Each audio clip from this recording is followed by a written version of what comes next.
A paz do Senhor, meus irmãos! Vamos para mais um subsídio da classe Adolescentes. Falaremos hoje sobre o reinado de Davi. Este é o tema da lição de número 9. E a leitura bíblica em classe está em segundo livro de Samuel, capítulo 5, versículo 1 ao 9. Façamos então essa leitura, professor, em sala de aula e tenha assim uma melhor preparação, uma melhor explanação para os seus alunos.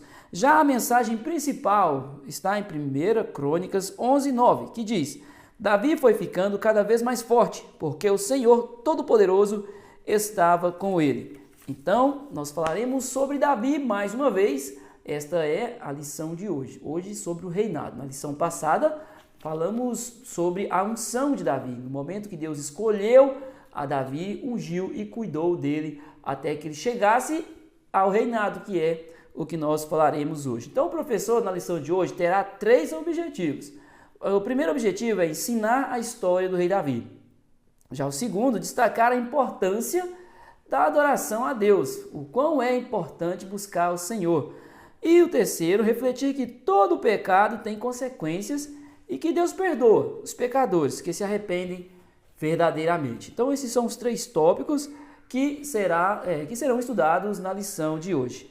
O ponto de partida aqui, que é um dos subsídios do professor, um nome legal aqui, porque é a classe adolescente, então é um subsídio, na verdade, é ponto de partida. Ei, professor, aqui também tem outro ponto aqui. Aqui fala uma coisa que eu achei muito interessante. Faça uma pergunta em sala de aula, a seguinte pergunta, na verdade: o que fez Davi cair em pecado? Então questione seus alunos e já entenda aí o conhecimento, qual é o conhecimento de cada um, o que cada um tem já de bagagem para que o professor tenha um melhor aproveitamento em sala de aula. É muito bom nós entendermos os nossos alunos. Fica muito mais tranquilo, muito mais fácil lecioná-los. Então, e a outra pergunta é: qual personagem bíblico foi tentado na mesma área que Davi? Qual foi o personagem? O professor lembra? José foi tentado da mesma forma, só que o resultado foi diferente. José, ele não pecou, ele não adulterou nessa resposta. Então, o pecado de adultério, esse foi o pecado que fez Davi cair, José não cometeu. Então, José, ele foi vencedor nesta dificuldade. Antes de irmos ao tópico 1, tem uma outra pergunta aqui que o professor poderá fazer em sala de aula, que é no tópico Vamos Descobrir, que diz assim: você sabe quais são os principais feitos de Davi como rei? Então, nós perguntaremos aos nossos alunos e veremos, então, por que ele é considerado um rei tão importante. Então, vamos assegurar que os nossos alunos tenham esse entendimento. O tópico de número 1 tem as conquistas de Davi. Davi nasceu em Belém, também conhecido como Terra do Pão, por ser uma região fértil de plantio e também da produção de pães. Quando nós falamos ali da história de Ruth, ela vai retornar de Moabe para Belém, que é a Terra do Pão. Ali na cidade onde ela estava, já não era bom estar ali, ela vai embora para a sua terra, Belém, Terra do Pão. E Ruth, ela vem, junto com Boaz, ser os bisavós de Davi. Essa cidade ficava 10 quilômetros de Jerusalém, que era a terra de Boaz e Ruth, seus bisavós. Então isso está em Mateus capítulo 1, versículo 5 e 6, o professor pode conferir também. Após a morte de Saul, Davi reinou sobre a região de Judá por cerca de 7 anos e meio. Então Saul morreu, ele tirou sua própria vida e Davi se tornou o rei de Israel. Sendo assim, ele governou por 7 anos e meio na região ali de Judá, a região de onde Davi era, de onde ele veio, a região de Davi. Ele governou ali por 7 anos e meio. Nesse período, Davi foi conquistando a confiança, o apoio e a confiança das demais lideranças de Israel. Sabemos que Israel foi dividido em 12 tribos, e Davi era da tribo de Judá. Mas o seu governo foi tão abençoado, porque ele era um jovem tão obediente, temente ao Senhor, que ele conseguiu unificar todas as tribos. Por isso que quando nós falamos que ele governou por 7 anos e meio em Judá, porque ali era a região que ele começou. Então, interessante aqui desta história de Davi, que ele teve que iniciar com pouco, até que o Senhor fizesse que o seu reinado tão grande como foi. Tão grande como a palavra do Senhor vai mostrar que Davi, o reinado dele foi firmado para sempre, porque Jesus, o Rei dos Reis, procede da linhagem de Davi. Então o Senhor o abençoou poderosamente devido à sua obediência. Nesse período, Davi foi conquistando, então, né, se eu já li, então, inclusive dos antigos apoiadores de Saul, até aqueles que eram apoiadores de Saul e contra Davi, eles passaram a apoiá-lo. E assim ele foi coroado rei sobre todas as tribos de Israel. Davi fundou uma dinastia que permaneceu no poder por 425 anos. A palavra de Deus aqui, vamos explicar aqui, segundo o livro de Samuel 7,16, que diz assim, né? Porém a tua casa e teu reino serão firmados para sempre diante de ti. Anotei aqui a caneta, então, diante de ti. A questão que Deus afirmou para Davi que o seu trono seria firmado por muito tempo, também garantindo ali atualmente, ali no tempo, ali no contexto da época de Davi, que o seu reinado seria grande, e não só grande naquela época, mas como também seria firmado para sempre. Então a dinastia dele durou 425 anos. Ali a dinastia ali de Davi e seus filhos, no caso, aqueles que procederiam de Davi, até Jesus, até o momento que Jesus ele veio e agora ele é o rei dos reis, é o leão da tribo, né, chamado leão da tribo de Judá, justamente porque provém da linhagem de Davi, Davi era dessa tribo. A conquista de Jerusalém. Davi foi um rei prodigioso e muito bem sucedido em seus intentos. Tudo que ele tentou, ele foi abençoado, né, em tudo que o Senhor deu aval a ele ir. Por isso que é importante que todas as batalhas que viemos a travar, possamos ter Deus como o nosso guia, aquele que nos dá a direção. Ele teve vitórias importantes contra vários povos. Ele teve vitória contra os filisteus, contra os moabitas, contra os assírios, contra os amonitas, povos esses que assolavam Israel e que muitos tinham medo.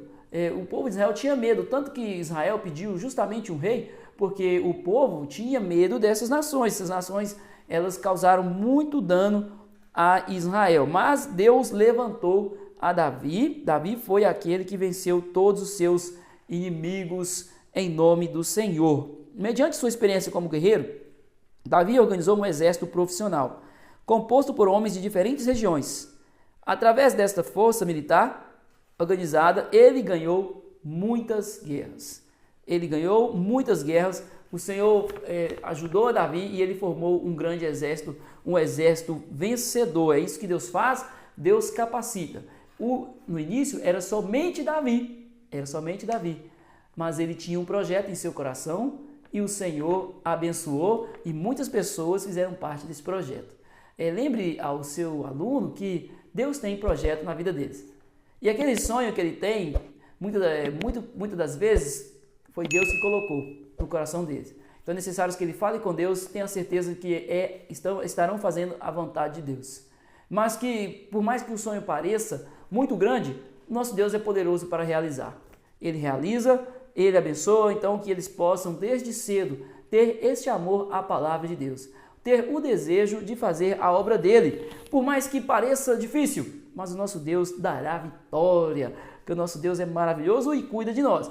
Então, o feito mais marcante de Davi foi a conquista de Jerusalém. Obviamente, a conquista de Jerusalém, por causa da sua grande importância local, da sua riqueza, da sua robustez, por ser uma região segura. Então, após se estabelecer como rei, Davi tomou a cidade de Jerusalém, tomou muitas outras cidades e reinos ali, né, regiões, ele foi tomando, mas a mais importante foi Jerusalém, e ela tornou a capital do reino. A cidade foi edificada pelos jebuseus, que era um povo cananeu, um povo inimigo de Israel. Então, quando Israel ele conquista a terra prometida, ele passa a conquistar mais outras regiões ali também, até que chegou o momento de Jerusalém ser conquistado. Que nos dias de Josué resistiram à tomada da terra pelos israelitas e ainda moravam ali nos dias de Davi. Josué tentou tomar esta terra, a terra de Jerusalém, mas ele não conseguiu. Então, 400 anos depois, veio Davi e conquistou.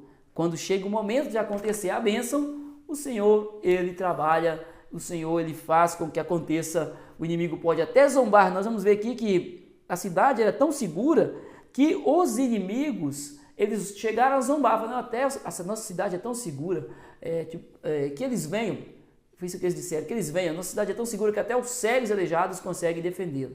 Só que eles não conheciam o Deus Todo-Poderoso, o Deus de Israel, o Deus que cuida de nós, que é capaz de mover montanhas para abençoar um servo seu, que é capaz de fazer tudo o que for necessário para que os seus filhinhos sejam abençoados.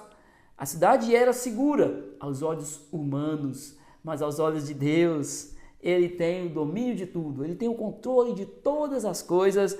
Então, quem falou isso se enganou, se enganou.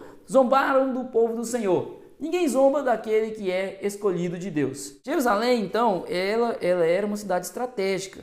Ela tinha uma posição elevada, centralizada e também era menos vulnerável a ataques de povos vizinhos. Era um local muito estratégico. Por exemplo, no Brasil, Brasília foi escolhido para ser no centro do país estrategicamente. Foi uma estratégia de quem construiu Brasília por causa de ataques, por causa também da organização, da distribuição ali de comandos.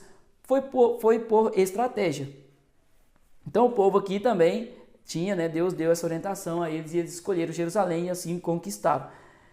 Devido à sua localização, tanto as tribos do norte como as do sul seriam bem administradas. Então, por causa disso, todas as cidades seriam bem administradas e poderiam ser também bem assistidas, ter assistência de Jerusalém. Os jebuseus estavam errados e Davi conquistou a cidade, chamou-a de Cidade de Davi.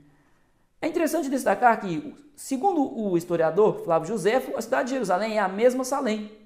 A primeira citação dessa cidade na Bíblia está em Gênesis. Foi lá que o rei Melquisedeque recebeu dízimos do patriarca Abraão. Então ela já foi citada desde o início na Bíblia, segundo o historiador Flávio Joséfo, que tem livros maravilhosos falando sobre o povo de Israel. Então, o que nós podemos aprender? Por quê? Qual era a importância? O que nós podemos aprender diante desta conquista de Israel em Jerusalém? Primeiro ponto, a importância estratégica e a persistência. O povo, Josué não conseguiu, então Davi persistiu, o Senhor abençoou e a terra foi conquistada. E a importância também estratégica daquela cidade de poder trabalhar com estratégia. Nós temos que trabalhar com estratégia para alcançarmos o pecador, para alcançarmos os amiguinhos, os nossos amiguinhos ali, no caso dos adolescentes, na escola, aqueles que não conhecem o Evangelho. É preciso utilizarmos estratégia. Também no reino do Senhor tem estratégia para alcançar. Muitos gostam de jogos e nos jogos tem estratégias, pode até exemplificar que para vencer é preciso estratégia, independente do jogo, tem que ter uma estratégia.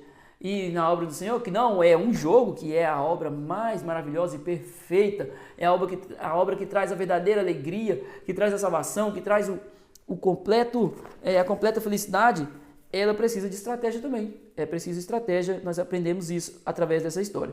E que as promessas de Deus, as promessas que Deus faz, elas se cumprem. Elas se cumprem, as profecias, aquilo que o Senhor traz para nós, nos fala que vai acontecer.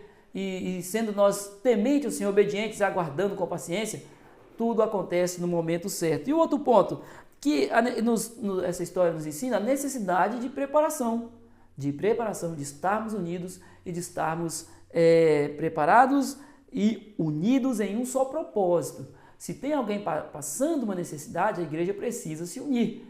Os irmãos precisam se unir para que esse propósito seja alcançado. 2. O retorno da Arca da Aliança. O estabelecimento de Jerusalém como a capital do trono de Israel, bem como a unificação de todas as tribos compondo uma monarquia, foi uma das maiores realizações de Davi. Com certeza, reunir o povo foi uma das maiores realizações de Davi. Ele reuniu o povo estava desunido.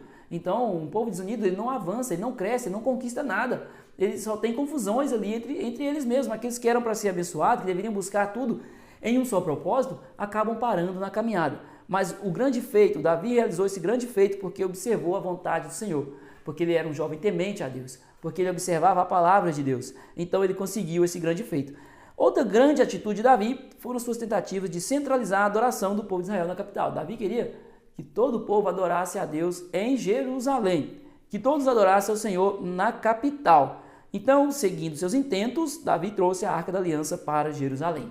Davi foi buscar a Arca da Aliança lá na casa de Abinadab. A Bíblia fala, a arca ficou por 20 anos na casa de Abinadab. Então ele, sabendo que a Arca da Aliança representava a presença de Deus em meio ao povo, Davi falou: eu quero esta presença em meio ao meu povo. Eu quero a presença de Deus aqui neste lugar.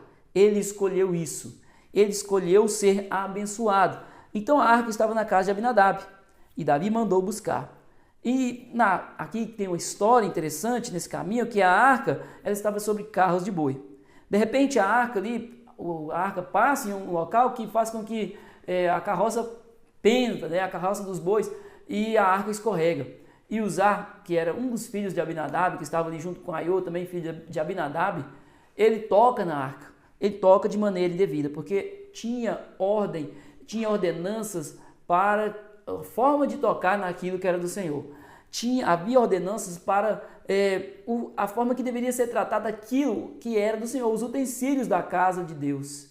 Só que Uzá não observou e tocou. E imediatamente Uzá morreu. A palavra diz que ele sofreu uma ruptura na sua carne. Não sabemos se pode ser uma ferida, pode ser um infarto. Certo é que ele morreu imediatamente. Mas Uzá, ele estava tentando fazer o que era certo, mas estava tentando fazer algo bom, na verdade. Salvar a arca de cair no chão. Só que, mesmo para fazer o certo, nós temos que observar a vontade de Deus. A arca não era para ser tocada diretamente. Ela deveria ser conduzida por varões, né, por varas, e aqueles que carregavam não deveriam tocar a arca. E Uzá tocou e morreu. Dessa forma, a comitiva foi interrompida e a arca ficou na casa de Obed-edom por 3 meses. Por 3 meses deixaram ali. Davi desistiu por um instante ali de levar a arca a Jerusalém e deixou na casa de Obed-edom. E a Bíblia diz que a casa de Obed-edom foi abençoada grandemente. Grandes bênçãos foram derramadas sobre a casa de Obed-edom. E Davi, mais uma vez ele entendeu, realmente a presença de Deus, ela é marcante, ela é maravilhosa, ela traz benefícios. Então Davi tentou mais uma vez trazer essa arca para Jerusalém. Na segunda tentativa de trazer a arca, Davi não queria mais errar. Para isso, Davi chamou agora aqueles que deviam cuidar, aqueles que o Senhor escolheu para cuidar da arca da aliança. Ele chamou os levitas, chamou os sacerdotes e ordenou que se santificassem para trazer a arca até Jerusalém. Então, para fazer algo para o Senhor, nós precisamos nos santificar. Não podemos fazer de qualquer maneira. Não podemos, porque tem consequências, e muitas vezes consequências graves.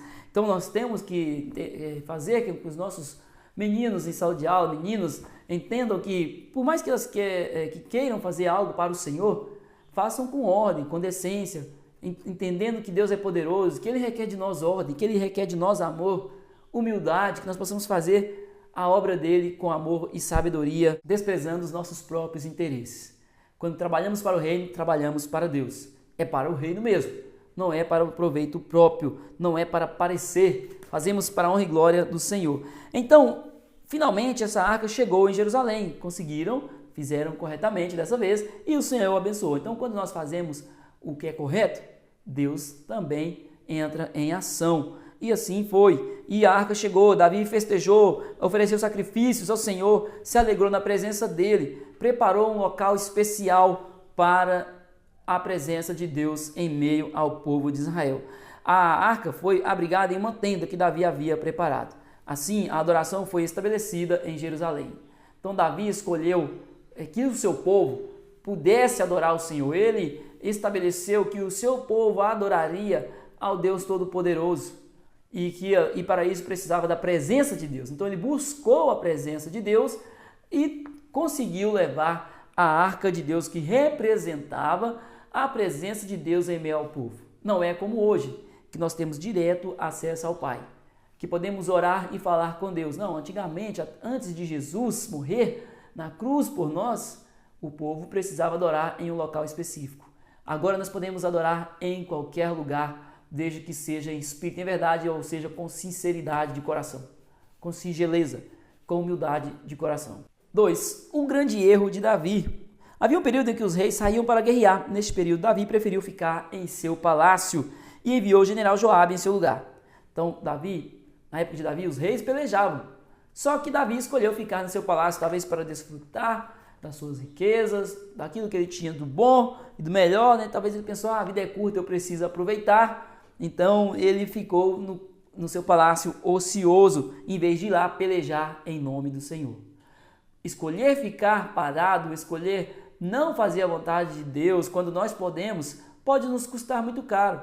Não porque Deus venha trazer sobre nós algum juízo, não, muitas das vezes mesmo por causa da nossa inobservância, por causa da nossa falta de vigilância. E porque quando estamos ociosos, estamos com a mente vazia, o inimigo, ele procura entrar, preencher, ele procura perturbar-nos, porque nosso coração está vazio da presença de Deus. Se está vazio da presença de Deus, se nós não procuramos encher-nos com a presença de Deus, alguma coisa, por algo será preenchido. E nós sabemos que o inimigo ele é estratégico e quer ocupar a nossa mente, quer ocupar o nosso coração. Por isso que nós temos que viver para Deus, em todo o tempo, fazer a sua vontade. E Davi ficou ocioso no palácio. Sendo assim, a mente dele foi preenchida com desejos pecaminosos. Ele viu Batseba ao passear pelo telhado, pelo terraço do palácio, ele viu Batseba. E Batseba era uma mulher casada, era casada com Urias. E Davi se interessou e mandou buscá-la. Ele mandou buscar a Batseba e ficou com ela. Ele namorou com Batseba e, desta forma, a consequência do seu pecado de adultério e também de outros pecados, porque aí já envolve uma gama de pecados aqui, né, de erros, ela engravidou do rei. E Davi, ele desesperou por causa do seu erro, sabendo que Batseba era casada com Urias, fez com que Urias morresse em batalha. Tentou primeiramente enganar a Urias, falando que a criança era dele, porém Urias não estava ali, né, não se encontrava com Batseba porque estava na guerra, então não tinha condições dele ser o pai daquela criança. Porém, Davi continuou persistindo, fez com que colocasse Urias na frente de guerra, no fronte, para que ele fosse morto o mais rápido possível e assim ele tivesse êxito naquilo que ele estava tentando, Davi estava tentando. E assim foi, Urias morreu, mas interessante que Urias, ele morreu fiel ao rei, fiel a Deus, fazendo a vontade de Deus, morreu por Israel. E enquanto Davi foi muito maldoso com Urias, e até mesmo com Batseba, porque Batseba estava no lugar dela, e ele mandou buscá-la. Ele que mandou buscar, ele era o rei. E após a morte de Urias, Davi casou-se com Batseba. Mas a Bíblia diz que o Senhor não gostou do que Davi tinha feito, segundo Samuel 11, 27. O Senhor não gostou, obviamente, ele pecou, ele corrompeu-se. E então nós podemos aprender aqui, podemos ver quais foram os erros de Davi quando, diante dessa situação. Um erro, número 1, ociosidade. Davi, ele ficou à toa, né, como nós podemos deixar mais explicado. Davi ficou ali tranquilo, poderia fazer a vontade de Deus, não fez. Cobiça é outro pecado que Davi cometeu, desejo impulsivo, cobiçou a mulher do próximo, não era a esposa. Davi tinha muitas esposas e ele cobiçou justo a que tinha dono, que tinha marido. Então ele também, outro erro, abuso de poder, ele abusou do poder quando quando ele tomou a esposa de Urias, quando ele colocou Urias no fronte de guerra para matá-lo. Isso aí é um abuso de poder, é um erro, ele enganou a Urias, ele encobriu o erro. Outro erro de Davi foi encobrir o seu erro. O erro, ele tem que ser, até os nossos erros têm que ser administrados para que possamos ter saída ali e resolver. Mas logicamente que o nosso erro, primeiramente, nós devemos buscar a Deus, pedir perdão e consertar. Até nisso, esse é o passo. E manipulação, engano, ele foi manipulador, ele colocou Urias, novamente, eu cito que ele colocou Urias no fronte de guerra, ele manipulou a morte de Urias, ele assassinou Urias, ele cometeu um assassinato aqui, porque ele planejou a morte de Urias. E também ele foi indiferente ao pecado, ele errava, mas cometia outro erro. Não, quando nós pecamos, quando nossos jovens pecam, eles têm que entender que devem imediatamente correr aos pés do Senhor. Imediatamente buscar a Deus, para que o Senhor os perdoe. E assim eles não venham repetir o erro.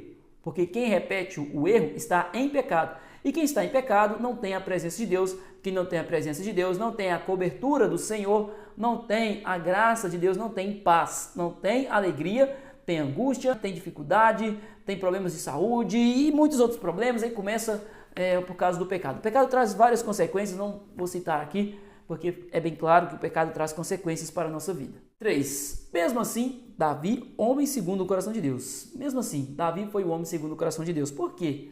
Mesmo com tantos erros e pecados. Será que foram tantos mais até do que nós mesmos? Quantos erros cometemos na caminhada? O diferencial de Davi é que ele, ao pecar, ele reconheceu. Aqui foi um momento que Davi ficou cego pelo pecado.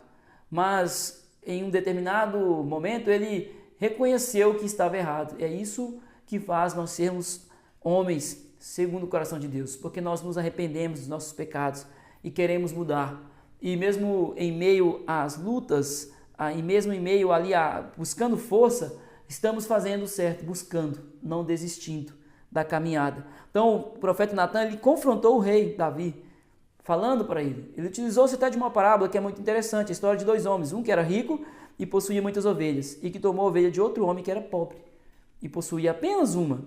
Sem saber que a parábola falava de si mesmo, Davi ficou furioso e disse que este homem rico deveria ser morto e pagar 4 vezes mais o que tirou. Então Davi, ele viu essa história de injustiça e ele deu em sua mente ali um resultado para essa injustiça, como deveria ser tratada a injustiça. Mas o profeta Natan falou, e este homem é você, Davi. Este homem é o Senhor, rei Davi. Então, Davi reconheceu neste momento. Na caminhada, Deus... por isso que é importante que os nossos adolescentes entendam que as pessoas muitas das vezes vão chamar a atenção deles, mas é por amor, para que eles se consertem, porque o papai e a mamãe chamam a atenção deles, é para justamente evitar que eles tenham consequências maiores, consequências terríveis em sua vida, por causa que estão cometendo erros. Davi reconheceu o seu erro e reconciliou com Deus. Quem não conhece aquela passagem, né, que Davi clama ao Senhor, não retires de mim o teu espírito. E o Senhor assim abençoa Davi. O Senhor vê em seu coração sinceridade, desejo de estar em tua presença. E Deus continua abençoando Davi. Teve as consequências em seu lar? Teve. Teve mortes em seu lar? Teve. Teve sim. Brigas entre seus familiares, morte entre seus filhos, pelejando um contra o outro? Teve também.